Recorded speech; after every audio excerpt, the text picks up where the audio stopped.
Cobb TV. Watch your life make sense.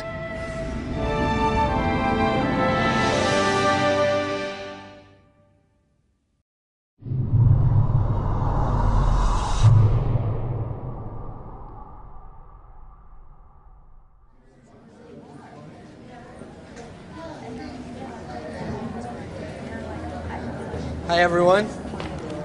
Welcome to the virtual video course, Enter the Zohar. I'm Wellman. I'll be your professor for the duration.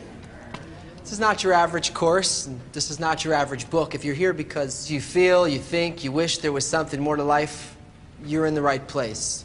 If you're starting to sense alienation between you and other people, between you and the environment, within your family, between you and what used to satisfy you, perfect. If you're scared that nobody has a clue about how to handle the floods, the hurricanes, the oil spills, the wars, and the hatred, and on and on and on, that's why we're here. There's a book. It's titled The Book of Radiance. That's in English. In Hebrew, it's called Sefer HaZohar. It's 2,000 years old, and get this. It was written specifically for this time, for the first generation that would one day wake up in a cold sweat and realize that the entire world is connected. We're one living, breathing whole. Pinch yourself. You're alive. You made it.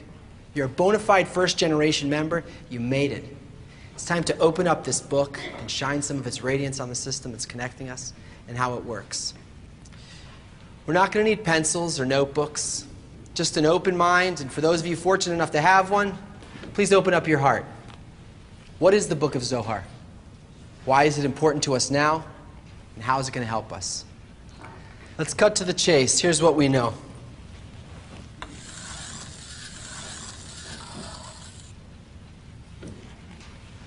For centuries, the Zohar has been considered to be the most important, powerful book of Western mysticism, said to hold the secrets of the universe and all of the heavenly realms. Mapping the worlds of angels, demons, and celestial beings, it's filled with fantastical parables, odd references, and strange stories extracted from the Torah and the Bible, in which it comments, pointing to a hidden code, which if properly understood unlocks the secrets of life itself. Yes, a very mysterious work indeed, sure. Because it's mysterious, it's raised suspicions in some who are afraid its content and purpose are far more nefarious. It's the world's first occult conspiracy, a dark cabal.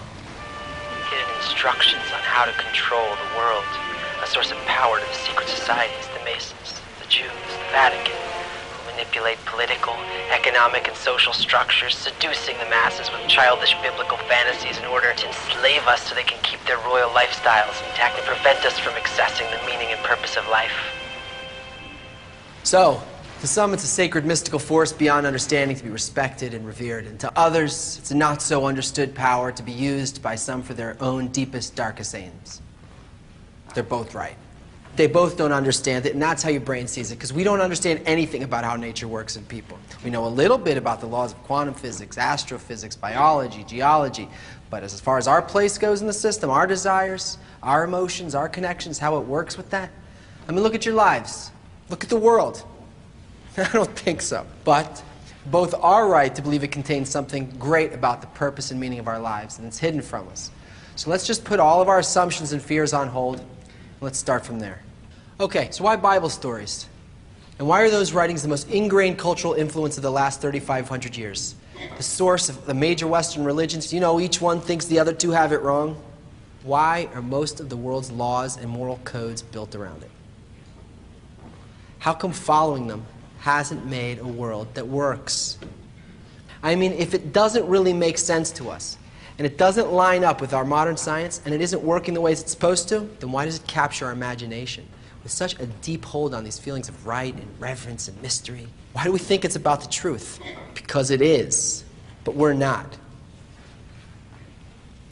Its meaning, though it's precious and transcendent, it's hidden from us by the current state of our own nature, which, by the way, is also hidden from us. Look at it. Biblical influence is so interwoven into the fabric of our world, not depending on whether or not you believe it, not depending on whether or not you believe in God or you don't believe in God, but because its writings actually do clothe some general law of reality that interacts with our desires and our thoughts in some kind of special way. And this interplay has built and operated the human level of existence. Yeah, that's why we see it everywhere. It appears as though it's outside of us, but it's not.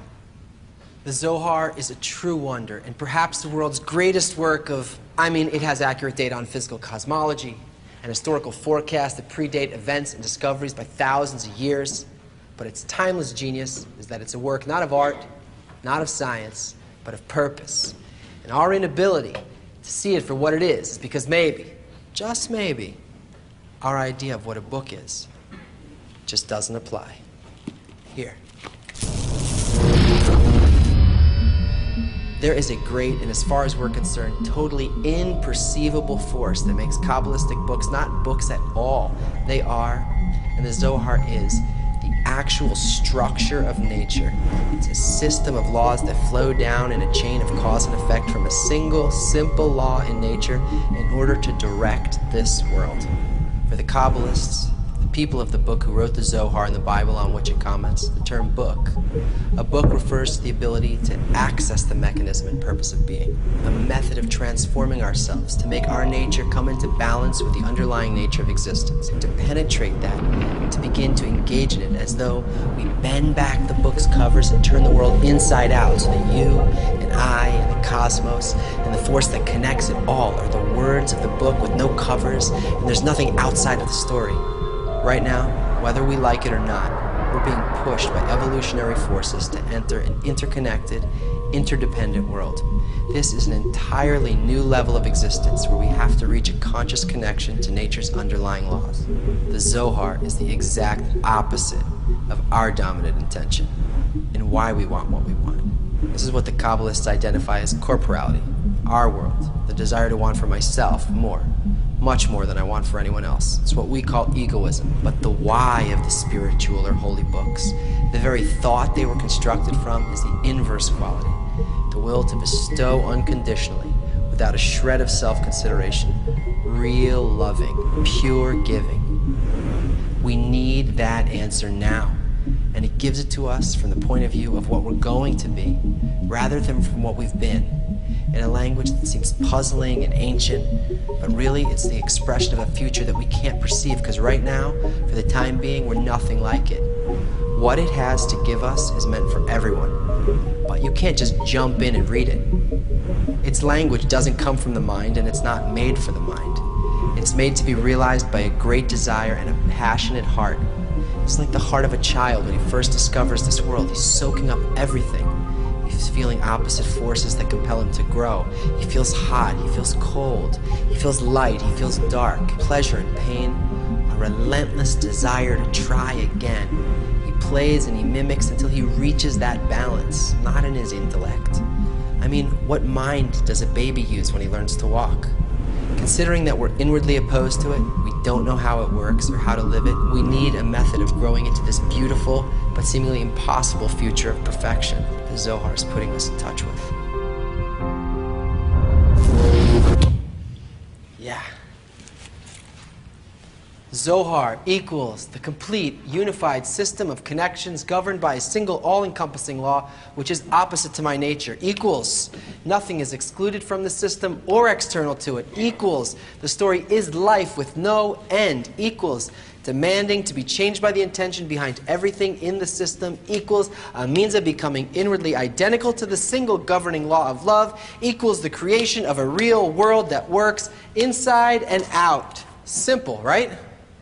With the spirit of high adventure, anything is. It's going to take a bit of preparation, experiencing some new perceptions, unlearning some old ones, and seeing for yourself bit by bit what's what, and that will point you to the right attitude. And once you've got that, you can enter the Zohar. And that's precisely what this video series is going to help you do. Don't worry, you're not going to need to study, but you've got to learn. Our next class will be above time and space. We'll see you there when you have the desire. See you then.